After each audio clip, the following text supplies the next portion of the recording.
Hello అందరికీ ఈ వీడియోలో వచ్చేసి అద్దిరిపోయే chicken curry with perfect gravy ఎలా తయారు చేసుకోవాలనేది ఆ రెసిపీ మీతో షేర్ చేసుకుందాం అనుకుంటున్నాను. లేట్ చేయకుండా ప్రాసెస్ చూసేద్దాం. ముందుగా చికెన్ని మ్యారినేట్ చేసుకోవాలి. ఇందుకోసం ఒక స్పూన్ చిల్లీ పౌడర్, ఒక హాఫ్ స్పూన్ పసుపు, సాల్ట్ అండ్ పెరుగు ఈ 4 వేసుకొని ఈవెన్గా చికెన్ని మిక్స్ చేసుకున్నానండి.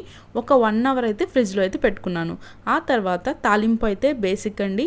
4 స్పూన్స్ ఆయిల్లో మనము దాల్చిన చెక్క, ఇలాచి, లవంగాలు, జీలకర్ర అండ్ బిర్యానీ ఆకు వేసి ఫ్రై చేసుకోవాలండి. ఆ తర్వాత స్లిట్ చేసిన చిల్లీ వేసుకొని ఫ్రై చేయాలి.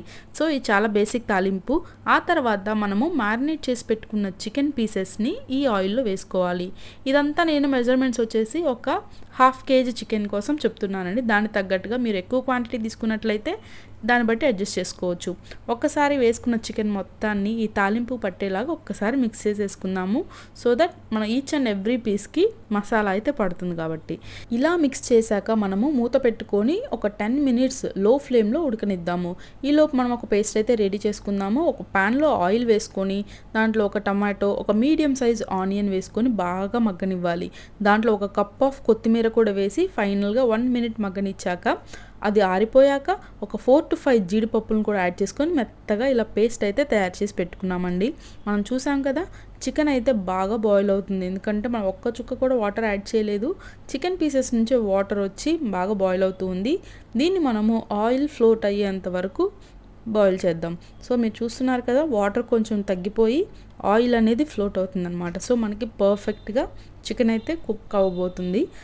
ఇలా ఒక 50% కుక్ అయిన తర్వాత మనం ముందుగా రెడీ చేసుకున్న పేస్ట్ ఉంది కదా, ఆ పేస్ట్ని ఈ చికెన్ పీసెస్లోకి యాడ్ చేసుకోవాలండి. అండ్ ఆ పేస్ట్ కూడా పచ్చి వాసన పోయేంత వరకు ఫ్రై చేసుకున్నట్లయితే చికెన్ టేస్ట్ అయితే పర్ఫెక్ట్గా చాలా బాగుంటుంది.